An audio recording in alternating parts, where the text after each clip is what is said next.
시편 51편은 다윗의 참회의 시, 즉 자신의 죄를 깨닫고 하나님께 죄를 회개하고 용서를 구하는 시이지만 다윗을 뛰어넘어 모든 사람들에게 해당되는 참회의 시입니다.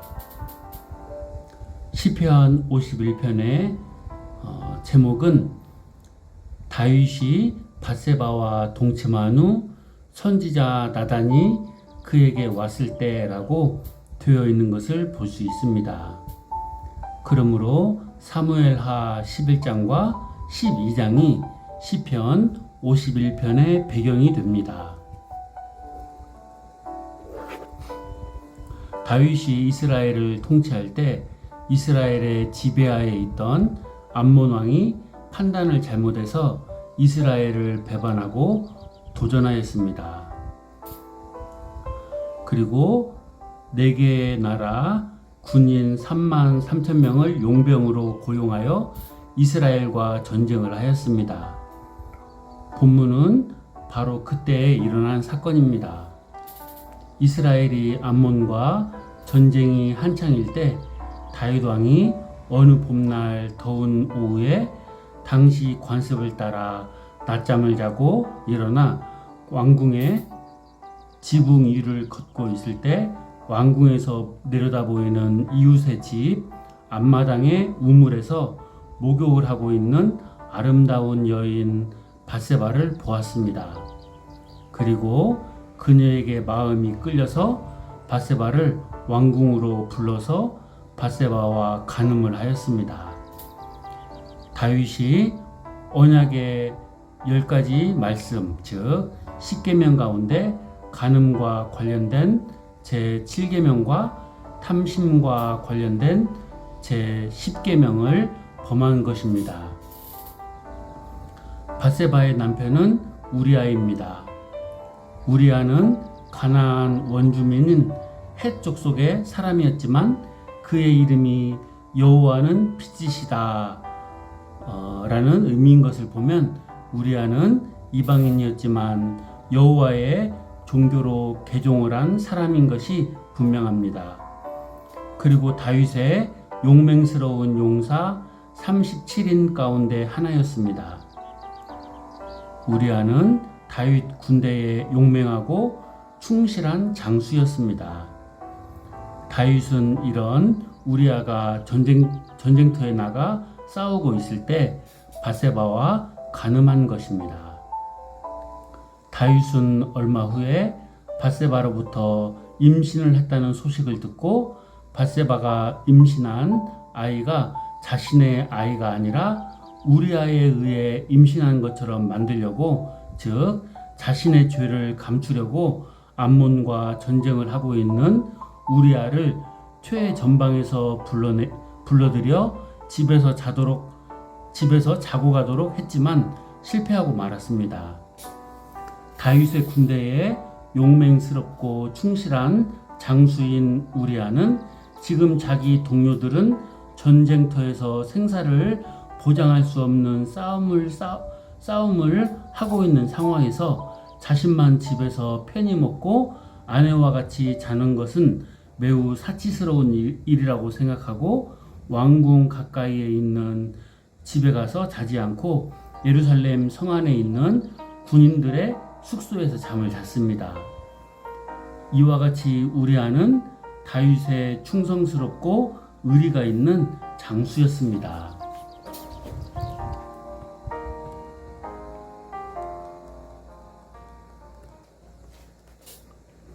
다윗은 그 다음 날에도 자신의 추한 계획을 실행에 옮겼지만 충신 우리아가 연 이틀이나 이런 자세를 가지고 있었기 때문에 실패하고 말았습니다. 그래서 이제 아예 우리아를 죽이려는 계획을 세웠습니다. 군대 장관 요압에게 편지를 보내서 전투가 치열하게 벌어지면 우리아만 남겨두고 다른 군사들을 후퇴하여 우리아를 죽게 하라는 것이었습니다. 다윗의 이런 행위는 죄가 얼마나 사람을 비열하고 추하고 비참하게 만드는가를 잘 보여주고 있습니다. 그런데 다윗의 비열함과 추한 모습은 이것만이 아니었습니다. 우리아가 다윗을 위하여, 이스라엘을 위하여, 하나님을 위하여 전쟁하고 있을 때 아내인 밧세바를 범한 것은 우리아를 비참하게 하는 일이었습니다. 그런데 우리아를 비참하게 하는 것은 이것만이 아니었습니다. 다윗은 우리아의 편에 우리아를 죽이라는 편지를 써서 요압에게 전하도록 하였습니다. 우리아는 자기를 죽이라는 편지를 자기 손으로 군대 장관인 요압에게 전한 것입니다. 결국 이렇게 해서 우리아는 암몬과의 전쟁에서 죽고 다윗은 밧세바를 아내로 맞이하게 됩니다. 다윗은 10계명 가운데 살인과 관련된 제6계명을 범한 것입니다. 탐욕이 이런 엄청난 범죄를 가져온 것입니다. 탐욕은 우상 숭배로서 하나님을 배반하는 일입니다. 탐욕은 하나님을 업신여기는 일로서 하나님의 징계를 받아야 할 일입니다. 탐욕으로부터 시작된 죄의 세력이 얼마나 강하게 다윗에게 작용하여서 더 크고 많은 죄를 짓게 하는가를 잘 보여주고 있습니다. 탐심을 다스리지 못하면 죄의 세력에 이끌려 더 크고 많은 죄를 짓게 되는 것입니다. 다윗이 밧세바와 간음을 하였을 때 하나님은 다윗을 지켜보셨습니다. 다윗이 회개하기를 기다리신 것입니다. 그렇지만 다윗이 회개하기는커녕 더 크고 많은 죄를 짓게 되자 하나님은 더 이상 침묵하지 않으셨습니다. 하나님은 나단 선지자를 다윗에게 보내셨습니다. 하나님은 나단 선지자로 하여금 다윗의 죄를 지적하고 다윗을 책망하게 하셨습니다. 하나님은 탐심에 의해 하나님을 업신여기고 이런 간음죄와 살인죄를 범한 다윗의 집에 앞으로 서로를 죽이는 일들이 떠나지 않을 것이라고 하셨습니다. 다윗의 자식들 간에 간음하고 살인하는 일이 일어날 것이라고 하셨습니다. 다윗은 은밀히 간음하는 일을 하였지만 하나님은 다윗이 이스라엘 앞에서 대낮에 그런 일을 당할 것이라고 하셨습니다.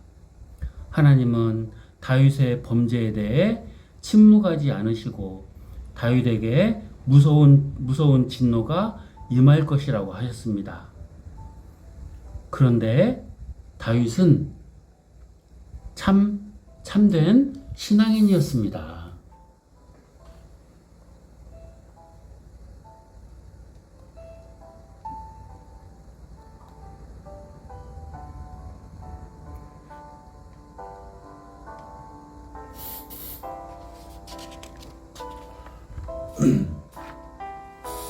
그는 하나님을 사랑하는 사람이었습니다. 그가 비록 한순간 탐욕에 의해 엄청난 죄를 범하였지만 나단 선지자로부터 자신의 죄에 대해 하나님의 책망의 말씀을 듣고 자신의 죄를 깨달았을 때에는 그 즉시 자신의 잘못을 철저하게 회개했습니다. 그 결과 하나님께서 다윗의 죄를 용서해 주시면서 다윗은 그 죄로 죽지는 않을 것이라고 하셨습니다.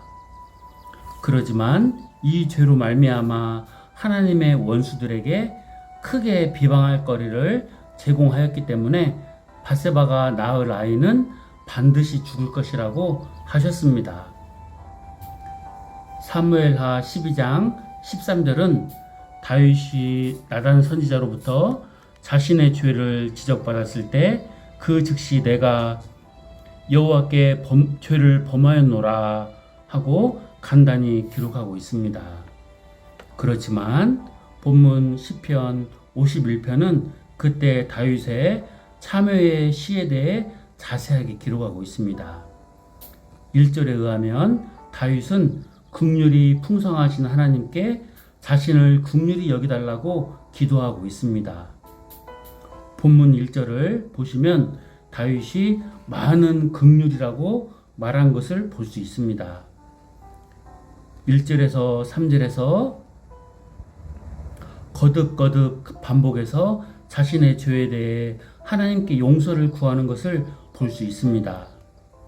우리는 여기에서 다윗이 자신이 저지른 죄가 얼마나 큰 죄인가를 깨달았을 때 자신의 죄가 보통의 긍휼로는 용서받지 못한다는 심정을 가지고 있었다는 것을 생각할 수 있습니다.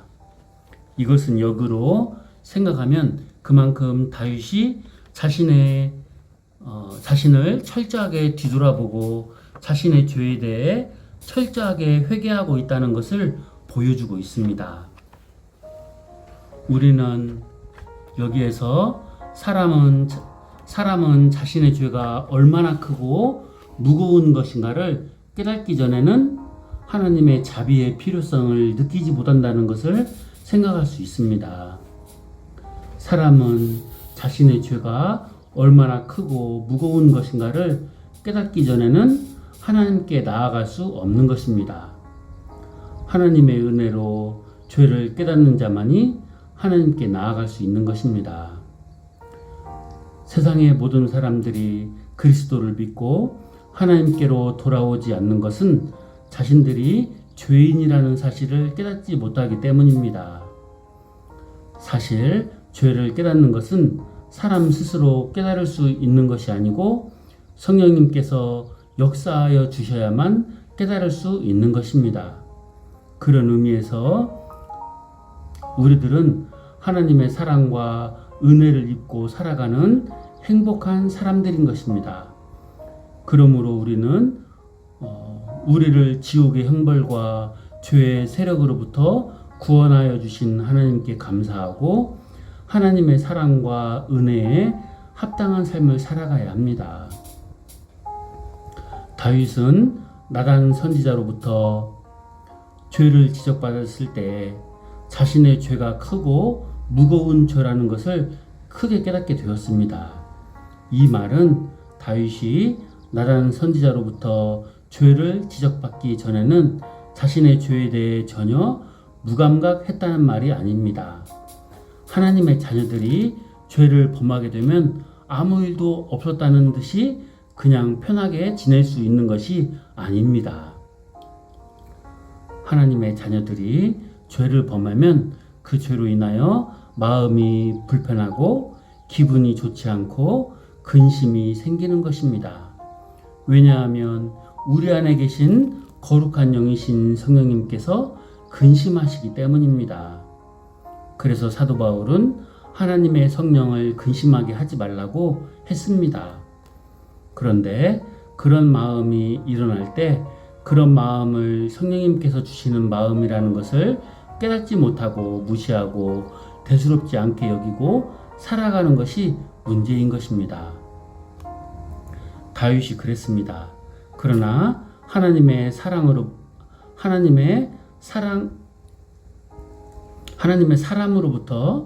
나단 선지자죠.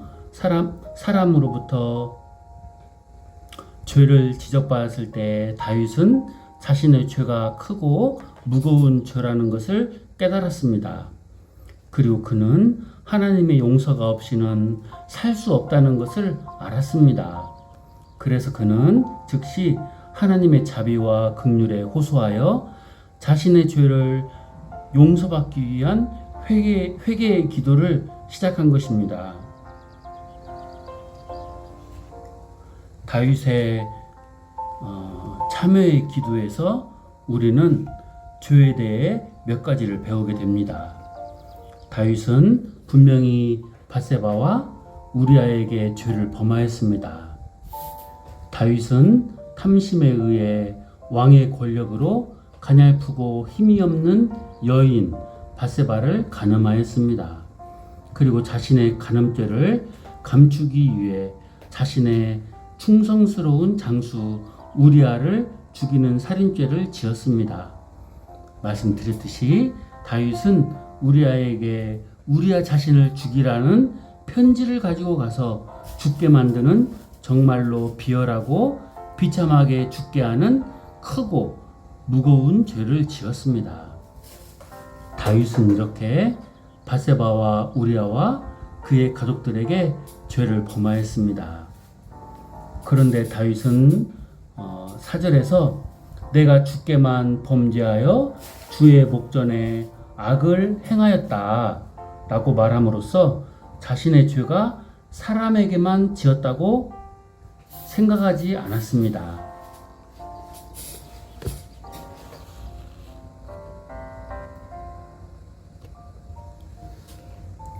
다윗은 하나님께만 죄를 지었다고 생각하고 있었습니다. 그렇습니다.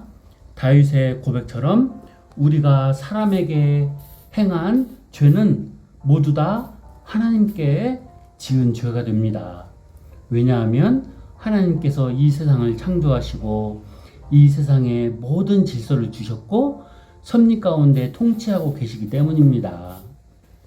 창조주와 사람과 자연과의 질서, 사람과 사람 사이의 질서, 이웃과 이웃, 그리고 사람과 자연과의 질서를 세워주셨습니다. 그리고 하나님의 언약의 백성들에게는 10가지 언약의 말씀, 즉 10계명과 10계명을 근간으로 하는 많은 율례와 법도를 내려주셨습니다. 그러므로 다윗의 죄는 질서와 말씀을 주신 하나님의 법을 어긴 것이기 때문에 사람에게 지은 죄는 무엇보다도 하나님께 지은 죄가 되는 것입니다. 그런 의미에서도 이 세상의 모든 사람들은 죄인인 것입니다.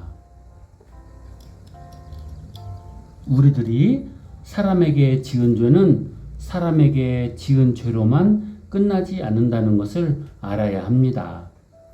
사람에게 잘못 행한 그 죄는 하나님이 세워주신 질서, 곧 하나님의 법을 어긴 것이기에 하나님께 지은 죄가 되는 것입니다. 그러므로 어떤 사람에게 행한 죄에 대해 보상하고 사과하는 것으로 용서가 된다거나 그 죄의 문제가 해결되는 것이 아닙니다.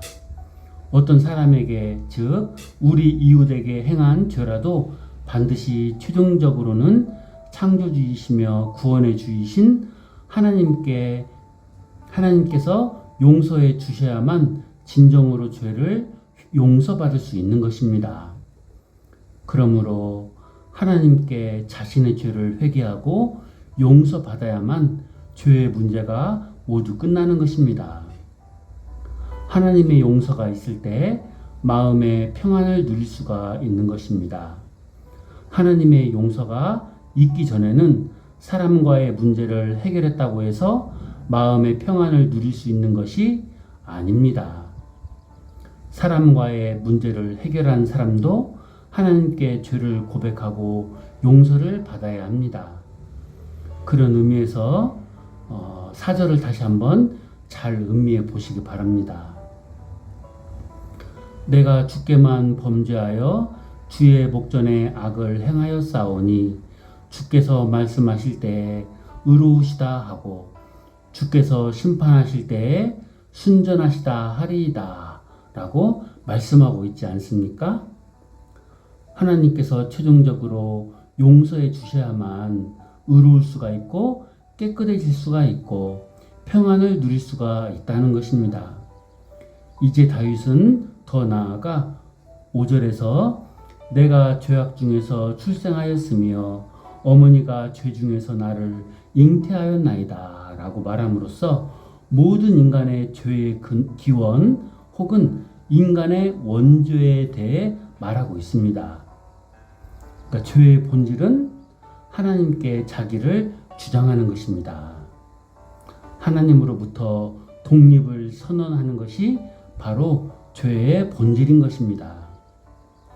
사람은 원래 하나님의 창조물로서 창조주 하나님만을 의존해서 사는 의존적 존재로 창조되었습니다. 지혜와 능력으로 천지를 창조하신 창조주 하나님은 지혜와 능력이 풍성하신 분이십니다. 그 창조주 하나님은 언약의 하나님으로서 우리의 아버지가 되십니다. 그러므로 사람이 창조와 언약의 하나님만을 의지하고 살아가면 창조주 하나님과 언약 안에서 아버지 되시는 하나님의 모든 부유한 것들을 받아 누리며 살 수 있습니다. 창조와 언약의 하나님으로부터 부유함을 받아서 부족함이 없이 살아갈 수 있었습니다. 에덴 동산이 바로 그런 곳이고 에덴 동산의 삶이 바로 그런 삶이었습니다. 그런데 최초의 사람인 아담과 하와는 더 이상 창조주 하나님을 의존해서 살지 않기로 하고 자기 스스로의 힘과 지혜로 살아가겠다고 하나님으로부터 독립을 선언하였습니다. 이것이 바로 죄입니다. 죄는 사람에게 두 가지 사실을 가져다 주었습니다. 하나는 죄의 형벌입니다. 그런데 사람이 영원한 하나님께 죄를 지었기 때문에 죄의 형벌 또한 영원합니다. 그래서 모든 인간은 영원한 형벌인 지옥의 형벌을 받게 되는 것입니다. 또 하나는 죄의 오염입니다. 죄는 사람을 오염시켰습니다. 사람은 스스로의 힘과 지혜로는 오염된 죄로부터 벗어나 깨끗해질 수가 없습니다. 죄를 지은 사람은 죄의 오염으로 인하여 온갖 어두운 죄악된 일들을 행하며 살아갑니다. 그 사실을 5절은 어머니가 죄악 중에 자식을 잉태하고 사람은 죄악 중에 출생한다고 말씀하고 있습니다. 다시 말하면 사람은 태어날 때부터 죄인이라는 신분으로 태어나고 죄의 오염 가운데 출생하여 계속해서 죄를 범하며 살아간다는 것입니다. 그러므로 지금 다윗은 자신이 지은 죄에 대해서만 말하는 것이 아니라 자신의 존재의 시작으로부터 인간의 죄성에 깊이 연루되어 있고 그 죄성에 의해 죄를 범하고 살아가는 존재라는 것을 말하고 있는 것입니다. 그러면서 인간 스스로는 죄로부터 벗어날 수 없기 때문에 죄 용서는 오직 하나님께만 있다고 강조하고 있는 것입니다. 물론 5절 말씀은 사람의 임신과 출생 그 자체가 죄라는 말이 아닙니다. 우리는 부모로부터 타락한 아담의 본성, 즉 원죄를 물려받아 가지고 출생하였고 이 원죄에 의해서 계속해서 죄를 범하며 살아가고 있다는 것을 말하고 있는 것입니다. 그래서 바울은 시편 14편을 인용하여 로마서 3장 10절에서 기록된 바 의인은 없나니 하나도 없다고 선언하고 또 이어서 23절에서는 모든 사람이 죄를 범하였음에 하나님의 영광에 이르지 못하였다고 선언했습니다. 성령님의 은혜로 이 사실을 깨닫는 자만이 자비와 긍휼이 풍성하신 하나님께 나아갈 수가 있고 자신의 죄에 대해 용서를 구할 수가 있는 것입니다. 다윗은 죄로 인하여 하나님과 교제가 단절되어 비참한 상태에 있는 인간이 회복될 수 있는 길에 대해서도 말하고 있습니다.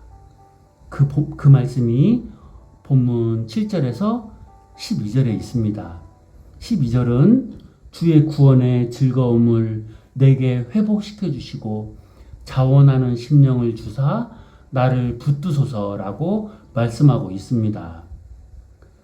그리고 7절을 보시면 우슬초로 나를 정결하게 하소서 내가 정하리이다. 나의 죄를 씻어 주소서 내가 눈보다 희리이다 라고 말씀하고 있습니다. 여기서 말하는 우슬초란 정결 의식에 사용되는 풀다발을 말합니다.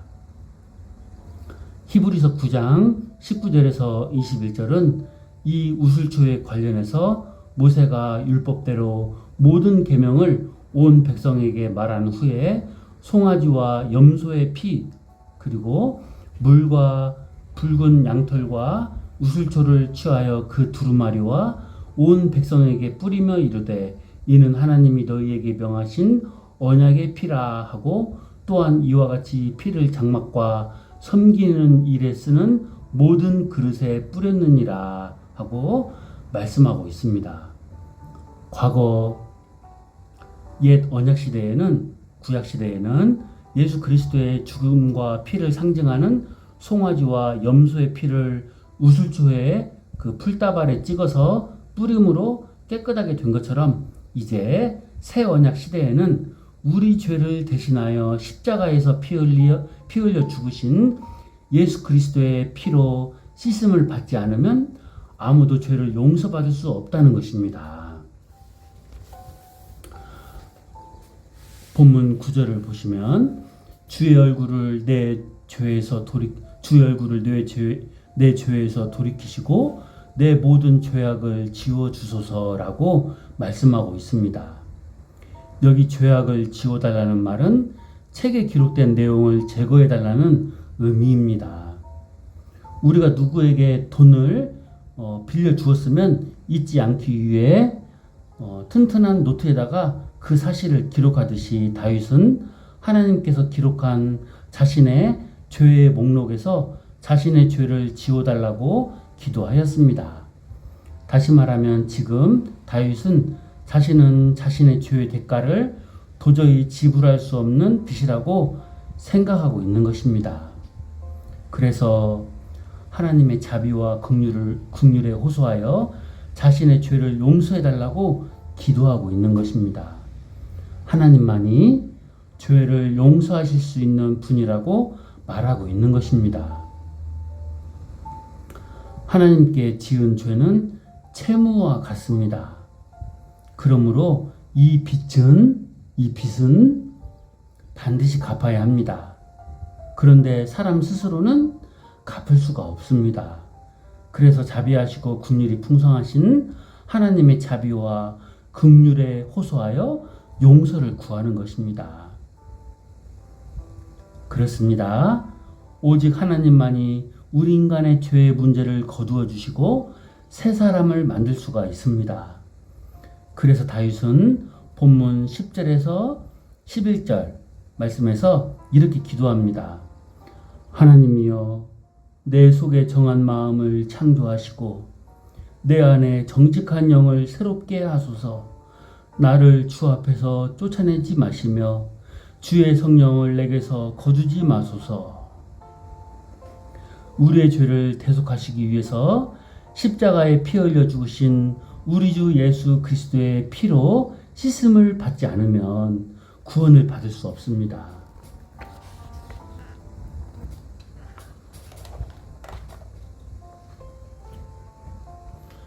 그래서 다윗은 8절에서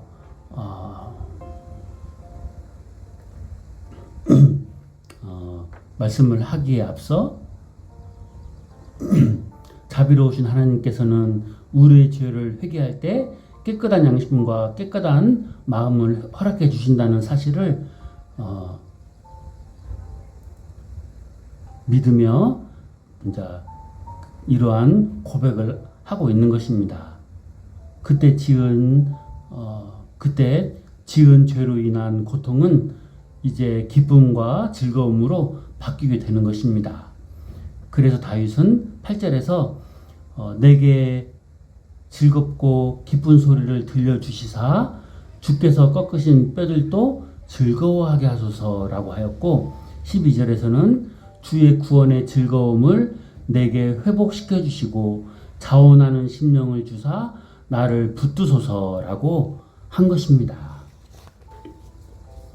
다윗은 그리고 본문 17절에서 하나님께서 구하시는 제사, 그 예배는 상한 심령이라. 하나님이여 상하고 통회하는 마음을 주께서 멸시하지 아니하시리이다.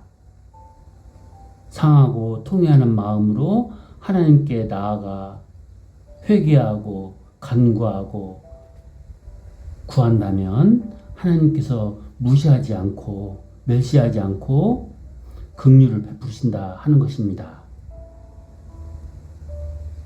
그 사실을 다윗은 잘 알고 있었기에 그렇게 죄의 심각성을 깨달은 후에는 하나님 앞에 나아가서 자복하고 회개하며 통회의 눈물을 흘린 것입니다. 하나님께서 진정으로 원하시는 예배는 다윗과 같이 죄를 범한 자들이 상하고 통회하는 마음을 가지고 예배의 자리로 나아오는 것입니다. 하나님께서 받으시는 예배는 예배하는 자들이 죄인인 것과 그리스도의 십자가의 대속의 죽음을 통해 용서받았음을 알고 드리는 예배인 것입니다. 그러므로 날마다 그리스도의 대속의 죽으심과 부활의 효과를 힘입어서 죄악을 이기고 순결한 삶을 살고 하나님께서 기뻐 받으시는 그 예배를 드리는 우리 모두가 되기를 소망합니다. 누가 하나님께 나아갈 수 있습니까? 성령님의 도우심으로 자기가 죄인이라는 사실을 깨닫는 사람입니다. 감사합니다.